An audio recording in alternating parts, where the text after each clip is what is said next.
Welcome to Taking the Higher Road, a special show dedicated to the trucking industry, primarily around the confluence of recruiting, retention, and compliance. In the 50 years as the host of this show, I bring over 2 decades of industry experience, both on the carrier side as well as the vendor side. And throughout the year, I interview industry experts and thought leaders who bring their insight to the driver lifecycle as we discuss the industry's greatest challenges. I always appreciate your feedback, good or bad. Don't forget to leave a rating and a review. I'd also like to thank and highlight the show's valuable sponsors. Their dedication and commitment to the industry and to the show is greatly appreciated. If you're interested in being a sponsor or joining me for an interview, please email Jeremy at takingthehigherroad.com. This week, I'm excited to be joined by a great industry friend who is also a fellow podcast host, Chelsea Faulkner, Director of Operations for HandledNow. Great to finally have you on the show here, Chelsea. Absolutely. Great to be on. Well, I mentioned that you're a fellow podcast host. I'd love to get into your background, learn what attracted you to trucking, and more importantly, what keeps you here through the ups and downs that we've all experienced. I'd like to learn more about HandledNow and have you share with the audience how you're helping carriers and drivers thrive in this environment. And I'd also like to get into your industry engagement. I know it's something that's important to you. So we can talk about the value that it brings, not only you, but to your company as well. And then lastly, we'll answer this episode's industry health question, which is sponsored by Project 61. Does that work for you? That absolutely works for me, Jeremy. Let's get into it. All right. Well, before we do, I have a favorite icebreaker question that I always like to ask, and that is for a book recommendation. So can you share a specific book that has been impactful to you? So my favorite book of all time probably would actually be You Are a Badass by Jen Sincero. Beautiful yellow cover. I even wiped the coffee off of this cover just so you guys know. But You Are a Badass has probably been the book that really busted me out of my own shell. It is the one that brought me into the self-help industry, into the self-improvement industry. And it is one of those books. It's not the churchy rah-rah, here's all the things that really feel good. Instead, it's one of those that gets down to the nitty-gritty. It's sprinkled with cuss words. It's definitely littered with real-world language. And it really speaks to the soul of what it is that you need to do to break out of the mediocre life that you're living and step into the highest version of yourself and really start to jump out there and become who it is that you were meant to be.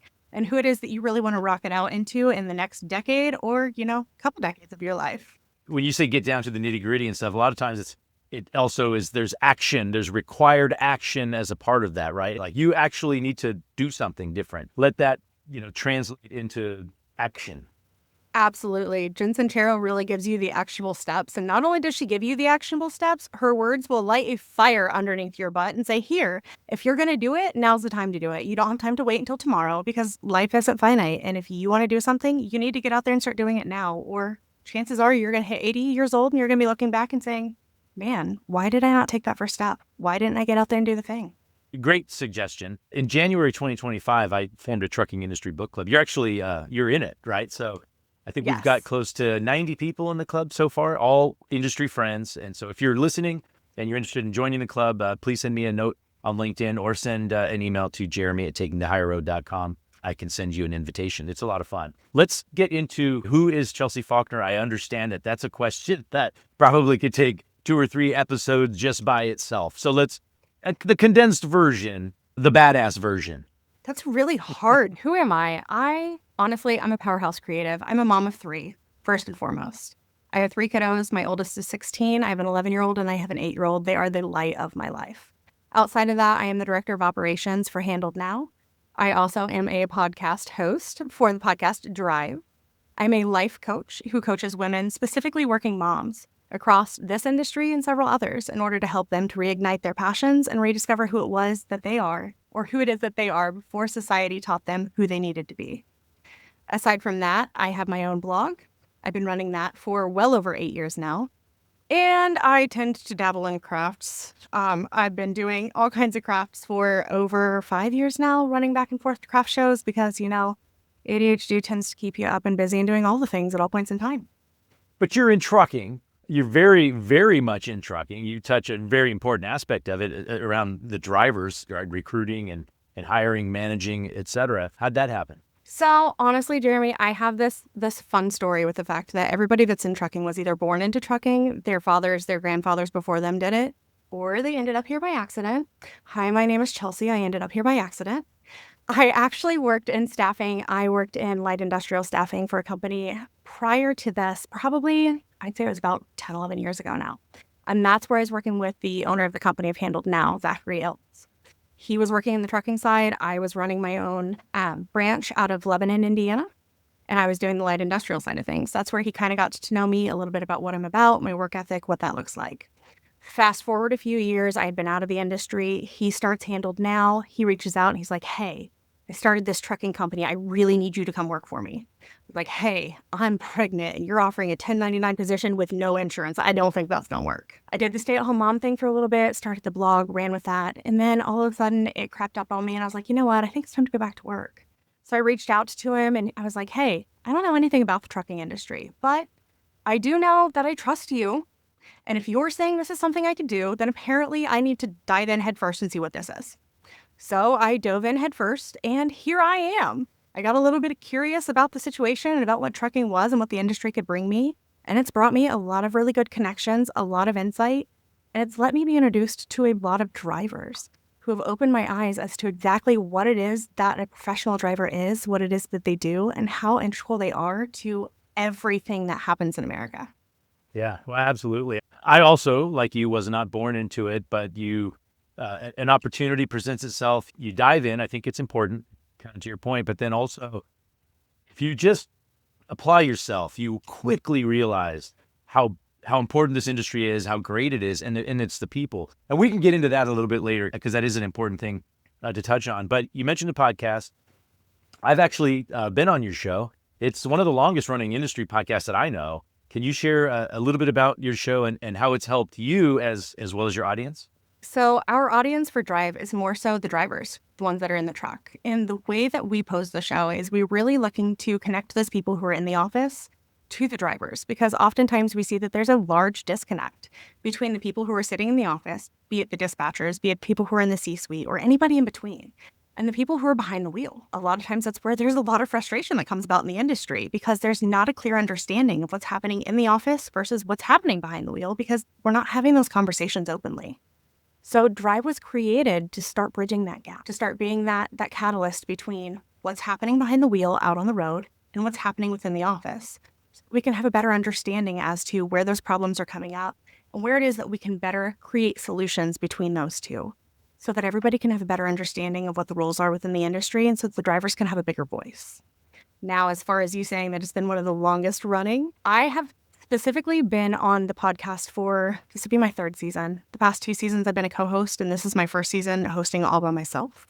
So apparently I've been trusted at this point in time to take the reins. I want to say we're on either season 6 or season 7 at this point. So we've been around for a minute now. Very cool. Yeah, I think I'm anxious to join you again at some point. You mentioned coaching. I want to touch on that too before we get into, I want to talk about Handled Now, but tell me a little bit about coaching and why is that a passion of yours and how is that manifesting itself in your life?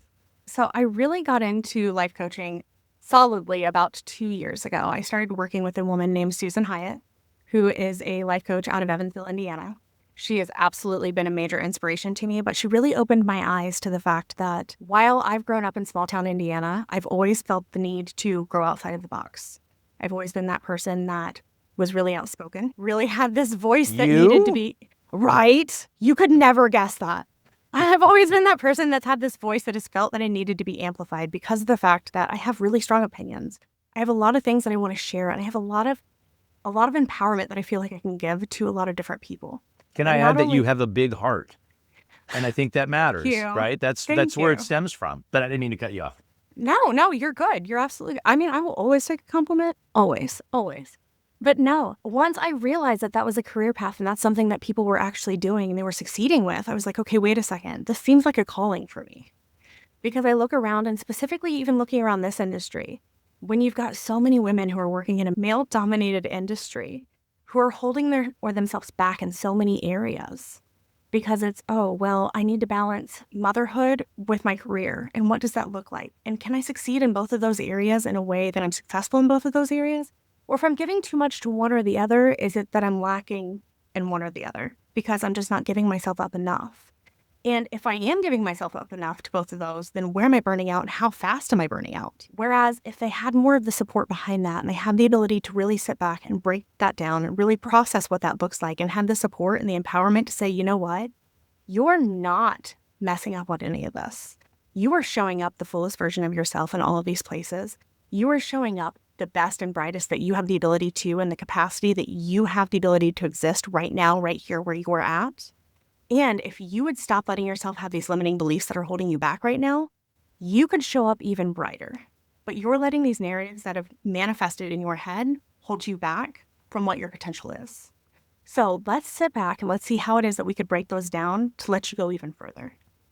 And once I started to realize that that's something that was a huge need, not only in this industry, but in several other industries as well, that's when I realized that was a path that I really needed to lean into just a little bit further. Which brings me to today. That's beneficial, not just for you, right? But it's also beneficial just everybody that you touch, friends, but also people that you work closely with, your peers, as well as employees. It's a far more effective way of leading them, in my opinion, anyway. And on that note, speaking of employees and just on the business front, like I'm very familiar with the niche of the industry that HandledNow operates in. That's my background, prior to software and even Project 61 was in the driver staffing space. I'm still super close to a lot of those companies in that space. I'm also heavily involved in a specific association dedicated to that niche, like that's a group called DECA, and we can touch on that a little bit later. But can you share with the audience what HandledNow is all about and how you're helping trucking companies navigate the challenges of recruiting and hiring drivers? So HandledNow is a driver leasing company. So what we do is we really help companies to connect that right fit driver to what it is that they're looking for, as far as what their driver needs are and what they need in order to help to move them on down the road. And I know that right now markets are tight, margins are absolutely brutal. But honestly, HandledNow isn't just out there filling seats. We're really fueling momentum.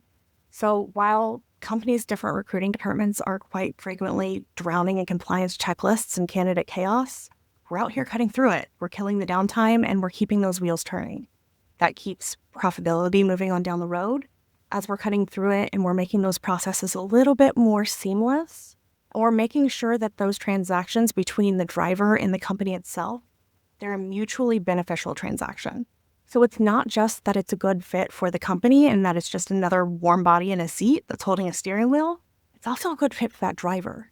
We're making sure that it's checking all of the boxes for the driver so that the driver feels empowered to stay themselves. And that makes a huge difference, especially in a market where we've seen so many drivers that have just been sold positions, whether it's a good fit or not. They're told whatever it is that they need to hear in order for them to be put through the door. And then they stay for a minute, 2 minutes, a day. They're back out the door. They're mad. You're mad. Everybody's mad. And then we're starting all over at square one. Yeah, the concept of staffing is amazing. Leasing, staffing, I use those terms changeably. That was my past for 15 years. Sold that company in 2017, but leading up to that, I got very involved with a group that I found out just sort of by happenstance called DECA, Driver Employer Council of America, specifically for that driver staffing, driver leasing space. And I'm still very involved in that group. Actually, I was on the staffing side, so I was a staffing, member, and then now a more of an allied member, sort of a provider of services and so on. But that said, you found out about it. I think I might have been the one that introduced you. You found out about it. You came and joined. Just if you could share a little bit about your thoughts, the benefits of that group, because it's specific for the staffing industry, for drivers specifically. And I feel like DECA became one of those conferences because I went in February, and that was my first DECA event that I ever went to. And honestly, it was one of those conferences that held a very unique space because it didn't just bring a group of people to the table, it brought a group of competitors to the table, which is not something that happens very often, especially in this industry, because it's such a cutthroat industry that when you get that many competitors at one table, oftentimes it's not something that everybody's smiling about. And yet we brought all of these different competitors to the table for one reason: to better the industry, to start looking at the ways that we could advance things forward to make this a better experience for the drivers that we're serving. That is huge. And that movement in and of itself speaks volumes.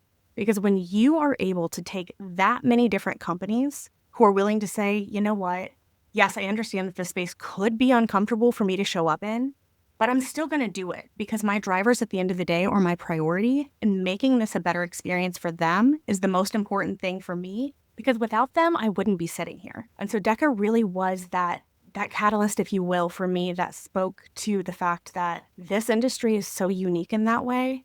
that you have people who are passionate enough to say, you know what, we're going to do it. We're going to all show up. We're all going to put a smile on our face and we're going to fake it till we make it. And then once you got in there and everybody had the smile on their face and they realized that they really were having a good time getting to know each other and getting to find out exactly what it was that we could do to make this industry better, that was a turning point and it was pivotal and it was absolute magic. Yeah, a lot of great education, content specific for this specific niche. And that's just one of a lot of different events. I see you at a lot of various events. And so I know at Matt's, we got to spend some time together, had some good, thoughtful conversations there. And like I said earlier, super passionate, big heart. You're constantly learning and growing. And I know we talked a little bit about some of the stuff that drives you, but I'm curious, just the past few years have been really, really tough. How do you maintain that energy and that passion when the last 3 years and counting, we're going like, when is this going to end? This sucks. How do you maintain that energy and passion? So 2 things that really come to mind, the first of which is the burnout cycle, mostly because of the fact that it is so easy, especially being a mom within this industry or a parent within this industry. It is so easy to burn out because logistics never shuts off. And then on the other side of life, parenthood never shuts off. So your kids are constantly needing something else. And then on the other side of things, logistics is constantly needing something else because those wheels never stop turning. So learning exactly where it is that you need to set those boundaries, where you need to figure out what exactly is a heck yes for you and what exactly is a heck no for you. And where you can start to set those hard boundaries and then those soft boundaries again on the other side of that and be able to say, you know what? It's 5 o'clock. If it's not something that is absolutely on fire, it can wait until tomorrow. There's always going to be something at the end of the day in trucking that you are not going to have accomplished because there is no way to accomplish every single thing on your to-do list in trucking because there's always going to be something that comes up that's going to take priority. And being able to acknowledge that very early on so that you don't end up in that consistent burnout cycle is crucial. Now, on the other side of that, what comes to mind is the curiosity factor of it. I've always been a very curious person, and I've started to really introduce this concept to anybody that I'm coming up into interaction with of just how curious can you get about it? Because what you see a lot of is this ego death in people where they just get to the point where they refuse to ask the questions for fear of being seen as not being knowledgeable enough. So rather than them getting curious about things and saying, okay, well, this isn't working, and obviously the market is flailing, and we haven't seen a market like this in years, and oh my goodness, what are we going to do? What's tomorrow going to bring? They don't start posing the questions of, okay, well, what if this just doesn't work out, and I don't know what to do with this? Okay, but what if it doesn't work out? And what if we have the opportunity then, once it doesn't work out, to look at a different avenue? What if it isn't a problem? But what if it is an opportunity to say, okay, but how can we pose this differently so that we can come at the problem in a way that could fly next time? What if this could be better than what we created the last time?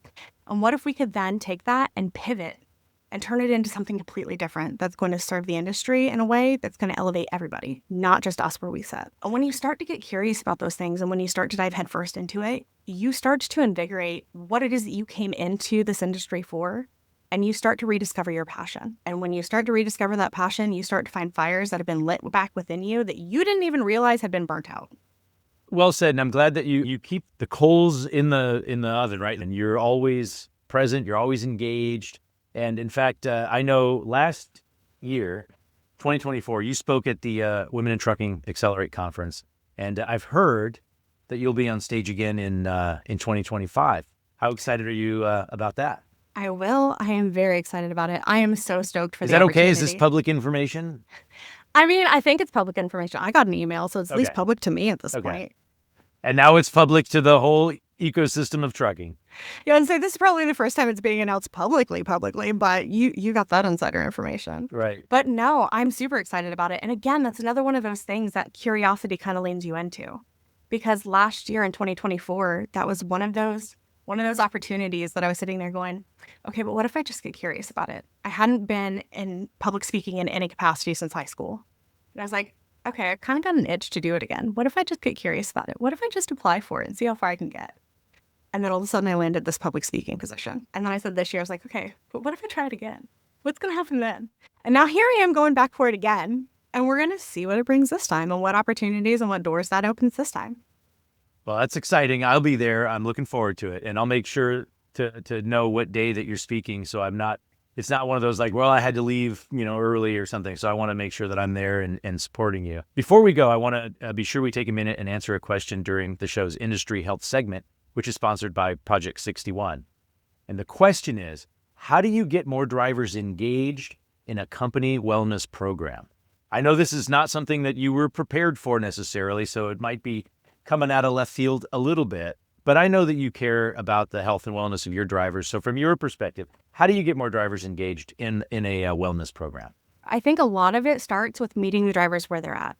I think a lot of it starts with not coming at them with a program that is pre-built to be something that's going to be intimidating to them as soon as you walk in the door. I think it starts with meeting the driver by having that first conversation saying, hey, listen, we have a wellness program that's in place, but I want to know specifically where you sit today. What are your personal goals? What does that look like for you? Because I don't want to hand you a prepackaged program and say, oh, here, this is what I want you to do, because that works for nobody. I'm here to tell you I've tried that myself, and I don't like doing that. I don't want something that's already structured and that's built out that's not something that's tailored to me, because I'm going to get bored of it real fast. I'm going to hang it up, and I'm going to say, nah, 3 days in, that's not what I'm excited about anymore. But yet when somebody takes the time to actually invest in me, to hear me, to validate me and what my concerns are, at that point in time, I feel like they've invested enough time in me that now I want to go ahead and I want to pursue whatever it is that they're handing me. So when we take the time to actually sit down with the driver and understand their specific needs and meet them in that space, I feel like we're going to have a whole lot better return on what it is they want to do in order to meet their own wellness goals. Yeah. And again, the end result, hopefully being getting them more engaged, involved for the long term, right? Like really making some decisions that are going to improve their life outcome. So, well, thank you so much for joining me, Chelsea. Always look forward to seeing you. And I look forward to seeing you at some upcoming industry events, including Women in Truck. Absolutely. Thank you so much for having me on. Thank you for taking the high road with me. Once again, special thanks to the sponsors of this show. We really appreciate you. If you're interested in being a sponsor or joining me for an interview, please email Jeremy at takingthehigherroad.com. Until next time, thank you for taking the higher road.